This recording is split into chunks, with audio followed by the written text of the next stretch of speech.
Associate Professor of Gender Studies at Indiana University, and like Anne, Susan is a multimedia scholar, a Lambda Literary Award-winning author of the Transgender Studies Reader, and an Emmy Award-winning filmmaker of the documentary about the Compton's cafeteria riot, Screaming Queens. Her archival research and theoretical writings have helped shape the field of transgender studies for many years. Please welcome Susan Stryker.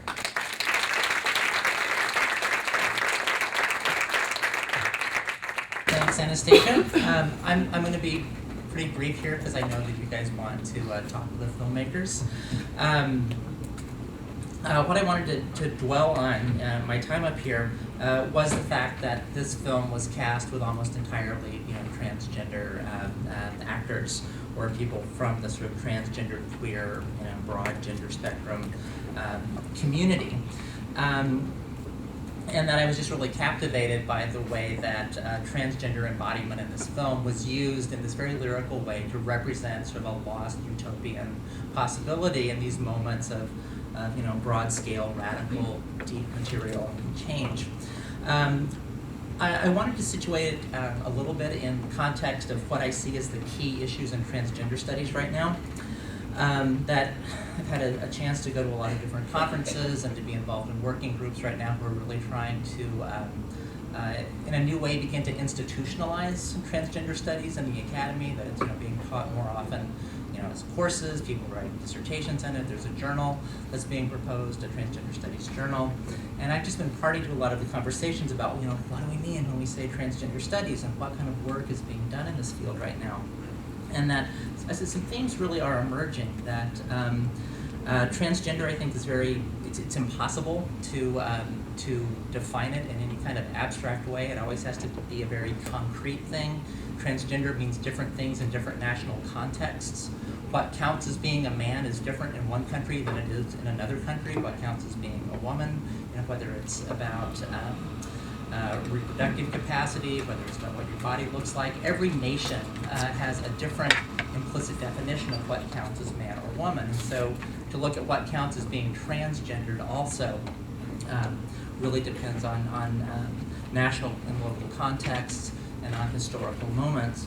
And one of the things that I just thought was so brilliant about this film is the way that it gives us a really rich and powerful way to re-examine a particular historical moment in a national context and to begin to ask questions about how gender means, how body means in these particular moments, and to begin to develop an analytics of that and to begin to theorize from a really concrete location.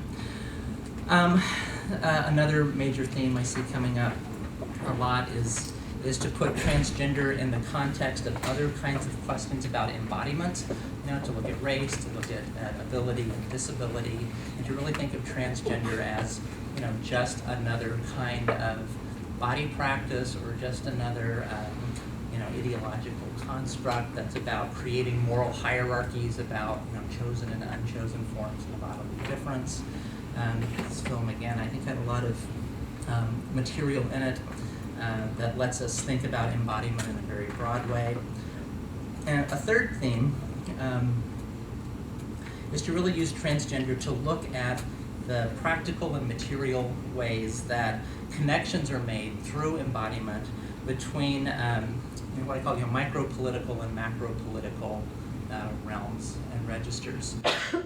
That the idea that nations, that sovereignty reproduces itself through bodies and through particular ways of organizing and reproducing individual bodies is a really important idea. So I liked in this film the way that different kinds of body practices, calisthenics, were harnessed to this idea of creating a new nation, a new body for a new way of being in the world, and that to put transgender in that context, I thought was really good. But I wanted to raise the question of how is it that transgender can work as in a revolutionary way? It's that's sort of what the film suggests, that transgender can be revolutionary, and I wonder if that's the right word. Revolutionary. I mean, I certainly think it's involved in, it offers us an opportunity for a radical departure from the way that things have been. But is transgender something that can be organized as a party?